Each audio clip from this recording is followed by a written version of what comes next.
Cinematic.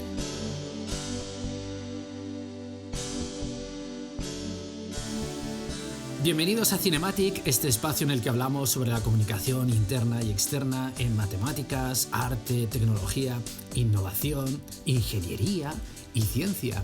Y hoy introducimos el término innovación porque nos acompaña una periodista freelance en entornos de innovación y tecnología, cuyos artículos probablemente alguno de ellos lo hayáis leído, porque publica en Shataka, en la agencia Colpisa del Grupo Vocento o en IT User. Ella es Arantxa Herranz y últimamente atesora tantos premios que no sé cómo ha sacado un rato para estar con nosotros. ¿Qué tal, Arantxa? ¿Cómo estás? Muy bien, un placer estar aquí contigo. Gracias por esta oportunidad. Cuéntanos, Arantxa, ¿quién eres? ¿Quién soy? Bueno, pues como tú bien has dicho, soy periodista de vocación, de formación y afortunadamente de profesión. Aunque, bueno, cuando era pequeñita decidí con 13 años más o menos que quería ser periodista. Bueno, pues luego cuando empiezas a estudiar la carrera nunca he querido ser reportera de guerra, creo que eso es un mito. Yo quería ser cronista política y estar en el Congreso de los Diputados y hablar para la radio contando bueno, pues las discusiones y lo que se cocía entre los políticos, ¿no? Pero bueno, la vida me llevó después a estar en la parte de tecnología e innovación y hacer sobre todo, bueno, pues en prensa escrita, prensa multimedia. Y bueno, pues estoy especializada en tecnología, innovación, este tipo de cosas. ¿Y para qué haces periodismo de innovación, tecnología y ciencia? Buena pregunta. Pues mira, te podría decir que, como se suele decir, esa típica frase de encuentra algo que te guste y no tendrás que trabajar el resto de tu vida, ¿no? Pues yo creo que el periodismo es una pasión y nunca te harás rico, o muy poca gente se hace rico haciendo periodismo, ¿no? Pero es una pasión y me encanta mi trabajo, me lo paso muy bien haciendo mi trabajo y además, bueno, pues afortunadamente me está permitiendo vivir de ello, así que, bueno, pues es un poco un proyecto casi vital. Tú vives del cuento, porque cuentas cosas. Vivimos de contar cosas, o de contar cuentos si quieres, ¿no? De contar historias para que la gente las conozca e incluso a veces se pueda entretener con ellas, pero no es vivir del cuento. Con cuentos, si acaso. Pues vamos a contar ahora. Yo te propongo que contemos una historia y empecemos por uno de tus artículos, vamos a decir, estrella, porque has sido premiado por ESET, ¿verdad? Que es un premio de a qué se dedican realmente los profesionales de la ciberseguridad. Un tema que a priori de ciberseguridad no puede ser muy apasionante. Oye, lees el artículo y parece que, como ya te comenté, parece que sea un ex profesional del ramo que haya escrito sobre ello. Entonces, a mí me apetece mucho saber cuál es el origen de este artículo y cuáles son los rasgos con los que te quedas de este trabajo. Bueno, pues el origen es un poco, el medio Shataka es el que me propone un poco también, entiendo que un poco por mi bagaje y mi experiencia profesional, el poder hacer este artículo, ¿no? Y contar, bueno, pues a qué se dedican, ¿no? Los profesionales de la ciberseguridad, porque es un campo, bueno, pues muy amplio y cada vez más amplio, que tiene muchas ramificaciones, que tiene muchas implicaciones. Bueno, la seguridad es algo al final muy importante. Fue un tema un poco complicado porque la seguridad a veces es tan crítica que las empresas no quieren hablar de ello, porque se exponen, bueno, pues a revelar ciertos secretos, ¿no? A quedarse más expuestas todavía, y todos sabemos que al final una crisis de seguridad puede suponer una crisis de reputación bastante importante. Y en ese sentido ahí fue un reto, ¿no? Encontrar con personas de nivel, porque hay algunos CIOs y algunos CISOs ahí en la entrevista, pues que quisieran hablar, ¿no? Y contarte cuál es su trabajo más allá de vagas generalidades de tengo que velar por la seguridad de la información de mi empresa. Bueno, ya, eso creo que todo el mundo lo sabe, pero ¿cómo lo haces, no? Y para aclarar, CISO es Chief Information Security Officer. ¿Es así? Vale, básicamente el que manda en la seguridad cibernética o seguridad de sistemas de una empresa. Eso es. Y fue un poco el principal reto, ¿no? Porque al final, bueno, pues yo creo que los lectores de este medio en concreto tienen un muy buen conocimiento sobre lo que puede ser la seguridad, pero es eso, ¿no? A veces es encontrar las personas que estén dispuestas a a contar detalles sin entrar en cosas confidenciales, evidentemente, pero sí a contar detalles interesantes sobre qué hace una persona que está detrás de la seguridad de las grandes empresas, ¿no? Es que además creo que el reto, después de haberme leído el artículo, creo que el reto está, Arantxa, en sobre algo, los que no entendemos nada de ese tema, un mundo que puede parecer gris, oscuro, el darle esa componente humana, porque incluso hablas de hasta qué punto desconectan o no desconectan. Entonces recuerdo que una de las personas hablaba, creo que era la responsable de seguridad de Deloitte, decía que pues que ya tienen que encontrar tiempo para sí misma y si es importante, pues ya le llamarán al móvil personal, mientras que había otra persona que asumía que su trabajo era 24/7, porque eres un trabajo en el que cuando va todo bien no se habla de ti, pero cuando se habla de ti ya no sigues en la empresa. Creo que era más o menos así como lo decía, ¿no?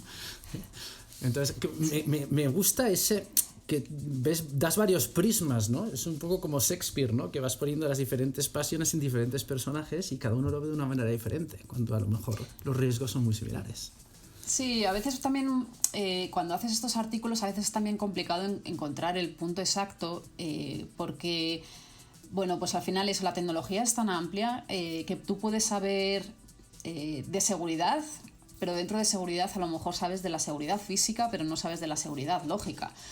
Entonces a veces el miedo es explicar con demasiado detalle algo que para gente que está instruida en la materia, pues le va a sonar a 2 más 2 son 4, y el riesgo está en no explicar eso y que hay gente que te diga, pero ¿cómo has llegado al proceso de 2 más 2 son 4? Explícame primero de dónde sale este 2 y dónde sale este 2, ¿no? Entonces hay veces que es complicado llegar a este punto, ¿no? O no abordar siempre sobre lo mismo, ¿no? Al final es seguridad. ¿Cómo le das un nuevo enfoque al tema de la seguridad, ¿no? Ya sé que una persona de seguridad pues tiene que estar al tanto de las amenazas, que tendrá un equipo que él no se dedicará exclusivamente, el responsable no se dedicará exclusivamente a estar todo el día allí, porque tendrá un equipo y cada uno se dedicará a una cosa, ¿no? Entonces a veces es pues eso, encontrar un poco el enfoque distinto, ¿no? El enfoque más humano también, ¿no? Para darnos cuenta de que al final la tecnología está también detrás, o sea, los humanos están también detrás de la tecnología, ¿no? En este podcast lo que buscamos, Arantxa, es que las personas, sobre todo del medio técnico, se inspiren, encuentren personas como tú que saben contar ideas, saben contar proyectos. Lo más interesante o de lo más interesante en tu perfil es que no eres ingeniera, no eres científica, al menos académicamente hablando. Sin embargo, llevas años trabajando en el entorno de la tecnología. Entonces, como la calidad de un artículo suele venir por la calidad de las preguntas y por tanto la calidad de la confianza en que se encuentran las personas con las que hablas, sobre todo si son temas de seguridad, ¿cómo desarrollas tú? Es decir, ¿cómo te vas formando? ¿Cómo vas actualizándote? Porque lo de hace media hora ya es obsoleto. Sí, es uno de los grandes, yo creo que retos también siendo periodista, ¿no? Porque además generalmente los periodistas somos gente de letras, con lo cual las cuestiones técnicas se nos escapan muchísimo muchas veces, ¿no? En las matemáticas no suelen ser nuestro fuerte. Y entonces hay veces que es complicado llegar a comprender los conceptos, ¿no? Es cierto que, claro, yo ya llevo muchos años, 20 años en el sector y eso, pues al final te permite tener también un bagaje y entender más las cosas, ¿no? Pero sí que es verdad que muchas veces tienes que preguntar y decir, oye, mira, es que esto de que me estás hablando no lo entiendo exactamente, porque muchas veces hay que abstraerse, ¿no? No es lo mismo hablar de un ordenador, que un ordenador lo ves, todos nos manejamos con ordenadores, puedes entender cómo funcionan, que hablar de cosas, pues eso, como el 5G o como la ciberseguridad, ¿no? Que te dicen, no, es que hay un ransomware. Bueno, ¿y exactamente qué es eso, no? Entonces, muchas veces también es encontrar la persona que teniendo una formación técnica es capaz de explicarte de una manera que tú entiendas cómo funcionan las cosas, ¿no? Y yo creo que para eso también es fundamental pues tener buenos portavoces, y ahí también pues los periodistas hacemos muchas veces cursos de formación de portavoces para que las personas técnicas sean capaces de hacernos entender a las personas que no somos técnicas pues de qué se están hablando. Pero es en cuestiones técnicas, pero lo podemos hablar también de los abogados, que tienen a veces unas terminologías que para ellos es evidente que hay unas diferencias abismales y tú dices, yo me lo estoy leyendo y no me acabo de aclarar qué es una cosa y qué es otra, ¿no? O en las profesiones sanitarias, ¿no? Que pues igual tú vas al médico y te dicen, tienes un traumatismo, y tú piensas, madre mía, no es un traumatismo, es un golpe. Vale, bueno, explícamelo de tal manera que yo lo entienda. Luego a nivel técnico ya lo puedes poner tú más bonito, menos bonito con el detalle técnico, ¿no? Pero encontrar la manera un poco de explicarlo, ¿no? Entonces, bueno, pues es verdad que muchas veces tienes que preguntar, ¿no? Y decir, oye, mira, explícamelo como si fuera tonto, como si fuera un niño, ¿no? 2 más 2 son 4, explícamelo desde el principio. Y luego, bueno, pues luego evidentemente según vas teniendo recorrido, te vas resultando más fácil entender algunas cosas que otras, ¿no? Es como lo de Groucho Marx, ¿no? En Sopa de Canso, cuando le dicen, ¿entiende lo que pone aquí? Dice Groucho Marx, lo entendería un niño en 5 años. Dice, traigan un niño de 5 años. Efectivamente. Es que me estás recordando, a ver, la gente me conoce un poco más por lo de las presentaciones y comunicación técnica, pero bueno, yo soy perito judicial. Y es que siempre me hace mucha gracia, cada vez que leo un auto, me refiero no un auto de choque, sino un auto judicial. Jolines, es que hay un lenguaje a veces, los otros sí. Yo la primera vez que leí lo del otro sí, ¿qué es esto del otro sí? Luego se tenga consideración por la mejor forma que su señoría. Imagino que cada elemento tiene sus ritos, ¿no? Pasa en muchos campos y en el fondo tiene su lógica, ¿no? Que no es lo mismo... Bueno, pues no es lo mismo homicidio que asesinato y tiene su lógica de diferenciación, ¿no? Como periodista, una persona de letras, pero tan próxima al mundo de la ciencia, creo que puedes aportarnos muchísimo. De hecho, en tu discurso de aceptación del premio, no el último, sino el penúltimo, es que el penúltimo premio es de hace 2 semanas, el último creo que es anteayer. Das un poquito de asco, Arantxa, tengo que decírtelo, ¿eh? Pero bueno, en el discurso que te dieron te dimos, yo también soy parte de los compañeros del Colegio de Ingenieros, hacías un toque de atención precisamente a la ingeniería, ¿no? Acerca de el abrirse, acerca del contar, el comunicar, ¿no? Que yo creo que fue algo muy interesante. De hecho, el artículo por el que te dieron el premio, vamos a hablar dentro de unos minutitos de él.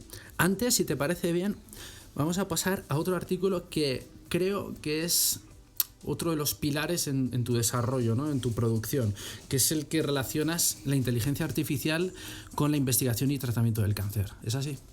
Eso es. Eso fue un artículo... Bueno, yo creo que bastante especial porque al final cuando estás en tecnología estás muy acostumbrado a recibir la visión de las empresas de tecnología. Entonces, con el tema de la inteligencia artificial, yo creo que es uno de los palabras de moda, ¿no? Todo es relacionado con inteligencia artificial, todo lo hacen las máquinas son súper poderosas, tienen mucho poder, son mucho más inteligentes. Entonces llegó un momento en que se estaba dando un poco la sensación de que eran más potentes que incluso que una capacidad humana. Entonces yo ahí me planteé un poco el decir, bueno, una cosa es lo que me cuentan a mí las tecnológicas y otra cosa es lo que realmente el mundo médico, el mundo sanitario está esperando de estas herramientas o puede esperar de estas herramientas y por tanto después del mundo sanitario todas las personas, ¿no? como posibles pacientes que podemos ser, ¿no? Y entonces yo quise confrontar un poco pues esa visión un poco triunfal que dan las empresas, ¿no? De que los algoritmos que desarrollan son capaces de detectar los tumores cuando son muchísimo más pequeñitos que lo que ahora mismo son capaces de encontrar con rayos X o con otro tipo de pruebas, y que incluso al ojo humano detectaban mejor esas células tumorales, ¿no? Y quise confrontarlo un poco por eso, por saber un poco los médicos qué opinaban de estos cantos de sirena, ¿no? o vanaglorias que se tienen las tecnológicas, y saber qué podemos esperar realmente, ¿no? Si realmente es tan potente como dicen, si va a ser una herramienta como dicen, si va a ser un impedimento, si tenemos que tener los pies en la tierra todavía y decir, bueno, es verdad que son muy prometedoras, pero de momento tenemos que ir piano y veremos un poco qué pasa, ¿no? Y fue también un poco complicado por eso, porque al final, vuelvo a lo de antes, ¿no? Si tú estás acostumbrado a hablar de tecnología y te enfrentas a hacer una entrevista con una persona médico, pues yo siempre les decía, oye, mira, yo no tengo mucha idea del sector sanitario, igual te hago preguntas que tú como experto dices, madre mía, me están preguntando cómo hacer una suma, ¿no? Bueno, tienes que entender un poco cuál es mi bagaje, ¿no? Y que a lo mejor para ti es muy evidente lo que te estoy preguntando, pero para el resto de las personas no, ¿no? Y aquí, bueno, si me lo permites también, hilando un poco, ¿no?, con lo del discurso, yo creo que es fundamental que la gente que sabe de determinadas áreas sea capaz de hablar con los periodistas y exponer su visión, pero no como algo de he salido en prensa, esto cuando sale, ¿no? Voy a salir en prensa, ha salido mi foto, ha salido mi nombre, ha salido mi LinkedIn, ¿no? Sino un poco como eres una fuente autorizada en la que confiamos para que nos expliquen las cosas y luego llegar al gran público y decir, oye, que es que la gente tiene que saber esto, ¿no? Y lo tiene que saber porque tú, que lo conoces bien, lo sabes explicar, lo sabes transmitir y me lo cuentas a mí y yo como periodista lo explicaré y lo transmitiré, ¿no? Pero que me tienes que ayudar a saber comunicar todas estas cosas, ¿no? Porque te pongo un ejemplo, ¿no? Pues ahora con el coronavirus, bueno, pues hay que explicar a la gente cómo se hace una vacuna, ¿no? Entonces necesitamos tener fuentes que nos cuenten bien los procesos, que nos cuenten bien los procesos administrativos y los procesos tecnológicos, innovadores, técnicos, que nos cuenten bien eso para que nosotros como periodistas podamos decir a la gente, oye, esto se ha logrado por todo esto, sin todo lo anterior no hubiera sido posible, y que la gente lo podamos entender, ¿no? Una de las misiones, entiendo, es el dar la información suficientemente mascada para que sea entendible, pero a la vez suficientemente cruda para que la gente tome sus propias decisiones. Claro, el tipo de pregunta que tú le hagas a un experto, tu nivel de formación representa el del 99% de la gente que lee. Y tú estás representándoles en esas preguntas, ¿no?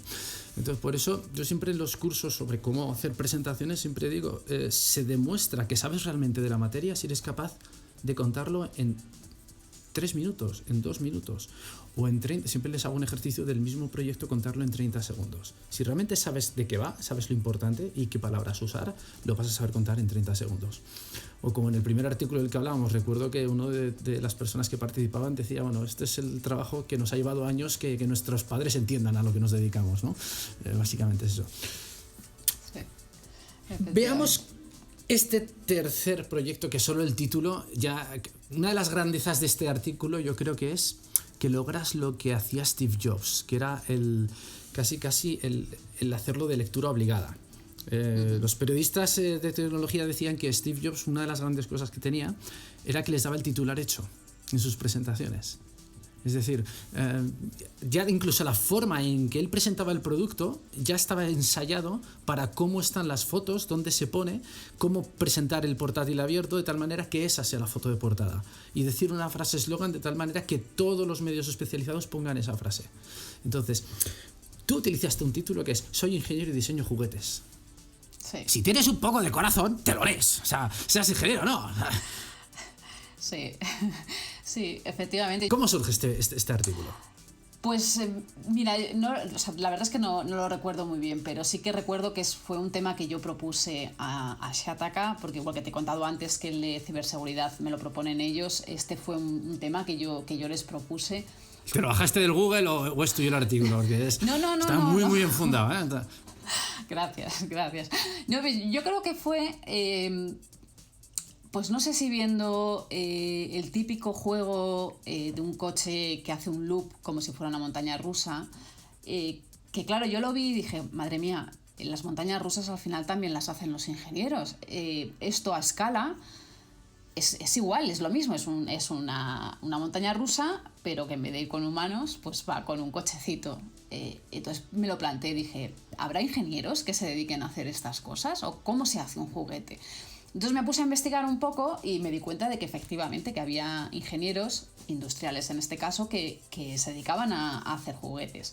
Y lo planteé porque además, bueno, está habiendo mucho movimiento para fomentar las vocaciones de los estudios de ingeniería, matemáticas, ciencia, ¿no? Especialmente en las niñas, pero también en los niños, porque va a haber una falta muy grande de profesionales en este terreno en Europa en los próximos años, ¿no? Y se busca fomentar de diferentes maneras, fomentar estas vocaciones desde muy pequeñitos, ¿no?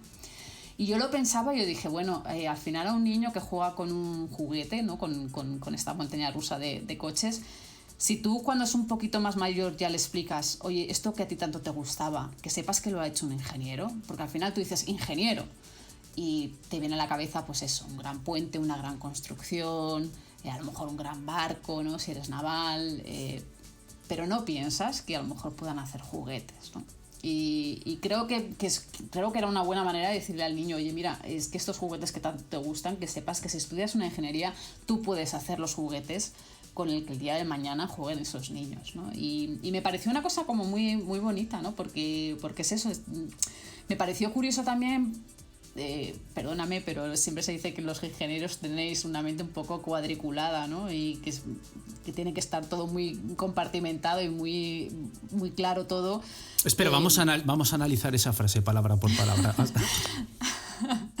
Efectivamente. Y entonces dices, bueno, que al final seas capaz de ponerte en la piel de un niño, ¿no? Que yo creo que me parece fundamental que al final todos tengamos un niño dentro y que no perdamos ese pequeño síndrome de Peter Pan, pero que seas capaz de ponerte en la mente de un niño y saber qué le gusta, qué le motiva, tener la psicología de decir voy a utilizar este color o voy a utilizar este material o voy a darle una vuelta de tuerca más para que al niño le suponga un reto y eso le motive también para seguir avanzando con el juguete, que pueda desarrollar las habilidades motrices de motricidad fina o motricidad gruesa, que desarrolle su imaginación, que despierte su interés con otras materias. Es que me pareció algo tan bonito, tan complejo y tan completo que era eso, ¿no? Era... es que soy ingeniero y me dedico a diseñar juguetes y bueno, con mucha satisfacción, ¿no? Con mucha alegría. Y fue un reportaje, la verdad es que muy bonito, porque además luego otros ingenieros me han dicho, no sabía que había ingenieros que se dedicaban a hacer juguetes, así que gracias por hacer el artículo. Y oye, pues mira, también te supone una satisfacción saber que incluso a los propios ingenieros les has abierto los ojos, ¿no? Y decir, oye, que hay campos, ¿no? En los que trabajar y hacer cosas. Oye, tal como hablábamos en la anterior entrega de este podcast, lo hacíamos con María Castro, que es ingeniera naval, yo le hacía la broma al barco Playmobil, ¿no? El barco pirata o el barco pesquero. Es que tiene que flotar. Es que parece una tontería, pero que algo flote no es trivial.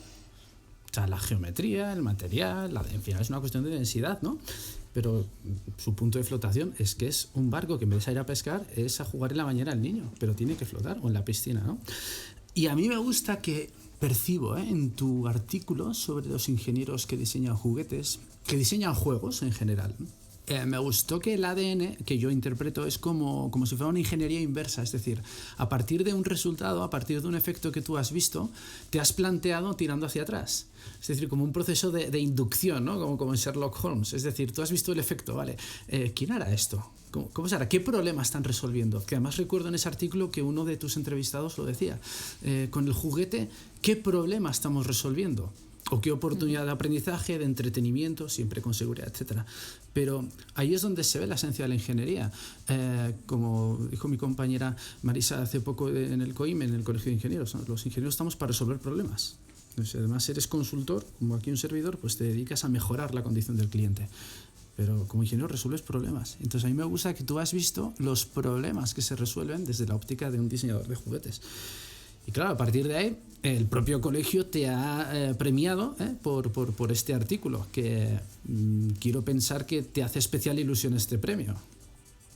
Pues sí, me hace mucha ilusión, bueno, pues por muchas razones. Primero porque, bueno, que te premien siempre es una alegría, ¿no? A quien no le gusta que le regalen un dulce, ¿no? Pero bueno, además, en este caso conviven otras cosas, ¿no? Como te decía, por un lado, yo soy freelance, con lo cual yo no tengo asociado un medio detrás que me dé ese apellido, ¿no? Eres Pepito Pérez y trabajas en El País, El Mundo, Antena 3, Televisión Española. No, tú eres freelance y, bueno, en este caso escribía para Shataka, pero también escribo para otros medios, ¿no? Además, eso es un medio muy de nicho. O sea, aunque es un gran medio de tecnología, es el principal medio de tecnología para el gran público en español, no deja de ser un medio de tecnología. Insisto, no es un mass media como puede ser pues eso, los grandes medios de comunicación. Y además era un tema que yo propuse, porque hay veces que bueno, pues como en el primer artículo del que hablábamos, son ellos los que te dicen, oye, me interesa que tú hagas este tema o hagas esta cobertura, pero en este caso es un tema que yo propuse, ¿no? Y entonces, bueno, pues me hacía mucha ilusión, me hizo mucha ilusión por todas estas cosas, ¿no? Arantxa, ¿qué responsabilidad tenéis los periodistas a la hora de contar un proyecto? Pues hombre, yo creo que mucha, porque es una manera... Tienes que ser un poco agnóstico, como digo yo, tienes que mirarlo un poco desde la barrera, no puedes tomar partido ni por una cosa ni por otra, pero tienes que al final darle a la gente los argumentos para que ellos luego puedan decidir. Es como todo el tema ahora, la polémica que hay con las vacunas, el 5G, que si te meten un chip, que si tal. Yo creo que los periodistas, un poco desde la barrera, desde esa manera un poco imparcial, sin meter partido por nadie, pero tienes que darle a la gente pues la información para que ellos sean capaces por sí mismos de tomar sus decisiones, de saber qué está bien, qué está mal. Es como el tema de la inteligencia artificial, que está muy bien, que nos venden muchas bondades, pero ojo, que también hay que preguntarse cuál es el precio a lo mejor de estos avances, ¿no? Si estamos renunciando demasiado a la privacidad, a nuestros propios recursos, porque al final la inteligencia artificial consume mucha energía. Entonces, ahora que estamos en un momento de descarbonización de la economía, bueno, ¿merece la pena realmente estos avances con este consumo tan grande que estamos haciendo? Tú como periodista no puedes decir ni que sí ni que no, pero sí que le tienes que ofrecer a las personas, al lector, todos los datos, todas las variables, toda la información, y que luego cada uno decida. Pero tienen que ser unos datos, pues eso, transparentes y limpios, sin tomar partido por nada, ¿no? Pero con todas las opciones para tomar las decisiones más correctas, ¿no? Y yo creo que eso es una responsabilidad pues bastante grande y bastante importante, ¿no? Esto es lo que hay, estas son las consecuencias que tiene, y luego ya usted decide si esto está bien o esto está mal. Efectivamente, y si le parece bien, si le parece mal, y bueno, se lo apoya, si no, o que sepa que estas son las consecuencias al final el progreso siempre tiene unas contrapartes, ¿no? Bueno, pues funciona así y hay que explicarlo, ¿no?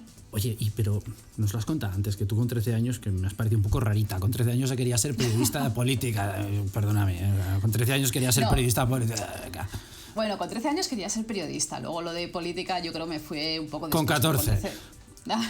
Ya no me acuerdo, ya la fecha exacta no me acuerdo, no tengo tanta buena memoria. Bien. Pero claro, tú empezaste, nada más terminar la carrera de periodismo, haces unas prácticas en una empresa de informática porque a una amiga tuya le falla el inglés. Ella estudió francés y no tiene inglés. Estaba todavía estudiando, estaba en tercero de carrera. Yo estaba haciendo antes ya hacía unas prácticas en una radio local, y bueno, pues justo cuando estábamos terminando tercero de carrera, una compañera de la facultad me llamó y me dijo que le habían ofrecido hacer unas prácticas en una editorial de informática, pero que le pedían hacer una prueba de inglés, y que como ella había estudiado francés, pues que no se atrevía a hacer la prueba, que si a mí me interesaba. Y entonces yo le dije, bueno, pues sí, digo yo, por meter la cabeza, ¿no? Y por seguir aprendiendo cosas, digo, sí, yo me meto a hacer esa prueba. Y me acuerdo que se lo dije a mi madre, ¿no? Que le dije, mamá, me voy a hacer una prueba para una editorial de informática. Y mi madre pensó que me iban a querer vender un cursillo de informática. Y yo le dije, bueno, mamá, digo, yo voy. Y si me quieren vender un cursillo de informática, pues ya le digo que no, que con el nivel que tengo, básico, me valía. Y fui, hice la prueba, y a los 2 días me llamaron que se quería empezar. Y así metí la cabeza, y así empezó mi andadura en el sector de la tecnología, que hay gente a la que a lo mejor no le puede gustar, pero lo cierto es que a mí me acabó enganchando, y pues ya son más de 20 años escribiendo sobre tecnología, innovación y economía digital, y en fin, todo lo que ha ido agrandándose hasta ahora. Es que además pienso que esa actitud dentro de un orden, también es muy propia del freelance, que es ante la duda di que sí, porque y si está ahí el trabajo de tu vida, y si está ahí el artículo de tu vida, si luego ves que vas a necesitar ayuda, pides ayuda, si ves que algo no lo sabes, di no lo sé, que es de las frases más humildes y productivas que hay. Decir, hombre, si a todo dices no lo sé, te van a decir ¿qué haces aquí? ¿Vale? Pero claro, cuando algo no lo sabes, pues no lo sé, ¿no? Ya yo investigaré sobre ello, etcétera, ¿no? Entonces yo creo que eso es algo que también es muy interesante aprender de la gente que os dedicáis no a estar en nómina de una agencia, de un estudio, de una oficina técnica, de una ingeniería, que es el ir más allá, descubrir en qué eres bueno, descubrir qué es lo que te gusta. Cuando tú saliste de la carrera, poca gente podría imaginarse que hay un nicho que es el periodismo de innovación, el periodismo de tecnología. Ya se había escrito sobre ello, pero el tú desarrollar tu marca personal, tu impronta, el desarrollar un trabajo que le es útil a la gente a partir de algo que a priori no es por ahí donde están tus derroteros académicos. No. Imagino que te habrás visto con dificultades también, porque no sería fácil empezar ahí. No sería fácil y menos hace 20 años, porque ahora, bueno, pues yo creo que también con la popularización de la tecnología, el hecho de que todos llevemos ahora, bueno, pues unos potentes ordenadores en la palma de la mano como son los smartphones, ¿no? Todo se ha popularizado mucho más, ¿no? Pero hace 20 años... bueno, es que apenas, no te voy a decir que no existiera internet, pero no, la gente no tenía un WhatsApp en la palma de la mano, ¿no? Tenías un ordenador que además, bueno, si lo enchufabas a internet tenías que desconectar el teléfono y como alguien desconectara el teléfono te habías quedado sin internet. O sea, es que estamos hablando de la prehistoria aquí, en plan viejunos, ¿no? Pero o sea, ahora te puedes plantear a lo mejor y decir, pues es que mira, me gusta hablar de tecnología o de innovación, pero hace 20 años... bueno, pues eras la rara, ¿no? Que estás hablando de qué, de informática, pero eso es un rollo, ¿no? Bueno. Hace 20 años, yo, cuando empecé a estudiar en la carrera en el 95, era bastante más ingenieros informáticos que ellas, ¿no? Sí, mucho más. Y había, o sea, ya tenemos cada vez más portavoces que son mujeres, pero en aquellos años, bueno, era muy raro encontrarte mujeres, tanto compañeras sí, porque periodismo es una rama muy femenina, ¿no? Un estudio muy femenino, pero portavoces o colegas de profesión, ¿no? Bueno, pues era raro, ¿no? Pero yo creo que al final, mira, a mí una de las cosas que más me gusta de estar en tecnología es que estás continuamente aprendiendo, ¿no? Lo que tú decías antes, de cómo aprendes de otras cosas, ¿no? De las que no te has formado. Y de hecho, bueno, pues quizá porque oigo hablar mucho sobre todos estos temas, yo al final estoy intentando aprender programación, he hecho mis pinitos. Cuando teníamos que programar al principio de las páginas web, tenías que aprender tus propios los códigos, porque los editores no eran tan visuales como ahora de aquí tengo un icono de una foto, si le pulso me aparece como para insertar una foto. Tú tenías que saber el código para poder insertar esa foto, ¿no? Ahora con todo el tema de los datos, el Big Data, y hay que aprender los datos y manejar más el Excel, ¿no?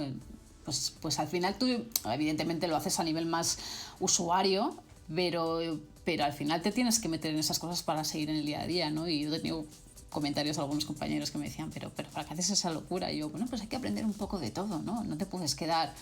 entre otras cosas porque ya está llegando la inteligencia artificial que ya sabe escribir artículos, entonces tú tienes que tener algo más que lo que puedan hacer las máquinas, ¿no? Entonces, bueno, es una de las maravillas de este sector, que no te aburres nunca y estás continuamente aprendiendo, que me parece algo, bueno, pues maravilloso, ¿no? Para mantener siempre la mente activa. Yo te voy a poner un reto, y es en el próximo artículo que hagas sobre inteligencia artificial, que no será precisamente el primero que hagas, a ver si pones el dedo en la llaga, porque algunos somos escépticos, los que hemos programado en Basic y en Pascal, y los que hemos programado if esto, then esto, else esto, si sucede esto, entonces esto, y si no esto. O sea, a partir de cuántos cientos de miles de líneas pasa de llamarse Basic a llamarse inteligencia artificial, ¿no? Bueno, yo hablé con una doctora en ingeniería artificial que me dijo eso, me dijo, estamos llamando inteligencia artificial a cosas que realmente no lo son, ¿no? Y dije, ya, bueno, pero es que ahora sí... Acabas de reforzar mi carácter de cuñado para estas navidades que no te lo puedes ni imaginar. Pero que conste que lo dijo ella, que era doctora en inteligencia artificial, no lo digo yo. Pienso decirlo tal cual, no es que lo diga yo. Que es la coletilla del cuñado, pero esto no es que lo diga yo.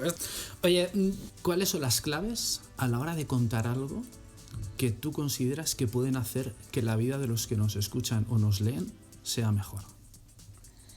La principal clave yo siempre creo que es ponerte en el papel o en la piel del lector.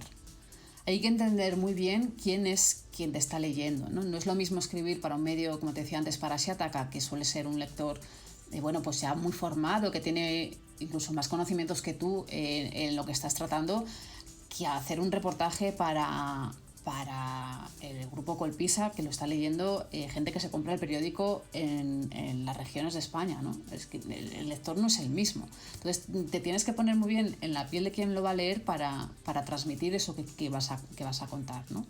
Y aquí lo fundamental es contar algo que la gente lo entienda. Volvemos un poco a lo del principio, ¿no? Contar algo que la gente entienda, que le resulte interesante, que le resulte útil, que entienda por qué es algo importante, que entienda por qué le puede afectar de una manera u otra, que tenga un conocimiento que luego le permita decidir si le parece bien ese avance, si le parece mal, si quiere apostar por ese avance y comprar ese producto o intentar averiguar más sobre esa tecnología, o si decide que es algo que bueno, le parece interesante, pero que a él o a ella no le afecte como tal, o que no le interese, o lo que sea, ¿no? Yo creo que es un poco, pues eso, ponerte quizá a lo mejor, si quieres, un poco egoísta, ¿no? Decir, si yo no tuviera ni idea de esto, ¿qué esperaría, ¿no? ¿Qué esperaría saber y conocer? Y yo creo que hay un grado adicional que conseguís unos pocos, y es cuando sobre un tema que ni te va ni te viene, haces que tras leerlo quieras investigar incluso un poco más. Es decir, generar una llama, generar una semillita sobre algo que ha estado siempre ahí, siempre lo has visto pero nunca lo has mirado, hasta que lo lees de una determinada manera, ¿no? Y por eso a mí el titular el título, ¿no? del artículo que hiciste sobre los diseños de juguetes, los diseñadores de juguetes, me parece una lección en sí de periodismo técnico, ¿no? Lo que pasa es que también ahí, claro, pues tienes que tener un titular que enganche, evidentemente, porque es la puerta de entrada. No se puede caer en el clickbait, ¿no? Para que la gente no diga, ¡buah! Esto me han engañado como a los chinos, porque entonces pierdes confianza. Y luego, además, bueno, pues estos artículos de los que estamos hablando no son cortos precisamente, o sea, llevan algunos minutos de lectura, y es complicado, es muy complicado a veces enganchar al lector, sobre todo ahora que leemos desde dispositivos móviles, pensar que a lo mejor está, pues eso, en el autobús, en el metro o en su casa a punto de acostarse, y que se va a tirar 5 o 6 minutos leyendo algo que tú has escrito y que encima le va a interesar, ¿no? Luego también depende del algoritmo, si el algoritmo es honesto, porque pongas lo que pongas en LinkedIn te dice 1 minuto de lectura, pero como 1 minuto. Hace poco puse yo una que dije, a ver, advierto, no es 1 minuto porque yo que lo he escrito lo releo y me costó 8 minutos leerlo. Pero LinkedIn, 1 minuto de lectura. Eso es para que lo leas. Ha sido, Arantxa, súper ilustrativo, genial, y además me gusta especialmente el hecho de que no eres académicamente una persona de ciencias, en el sentido más canónico de la palabra, y sin embargo cuánto nos has enseñado a la gente que tenemos un título de ciencias, sobre todo en la manera de reciclarnos, en la manera de aprender y en la manera de saber contar algo técnico. Felicidades por tu trayectoria, felicidades por estos 2 premios. Bueno, no sé si tienes que mirar el mail, que igual te ha llegado otro premio ahora en este rato. No creo. La verdad es que ha sido un fin de año apoteósico. No está mal. Arantxa, ha sido genial conversar contigo y muchísimas gracias. Gracias a ti, ha sido un verdadero placer. Y para el resto de personas que nos estáis escuchando, ya sabéis, en la próxima entrega de Cinematic hablaremos sobre aspectos de comunicación en el ámbito de matemáticas, arte, tecnología, ingeniería y ciencia. Sed buenos y hasta pronto. Cinematic.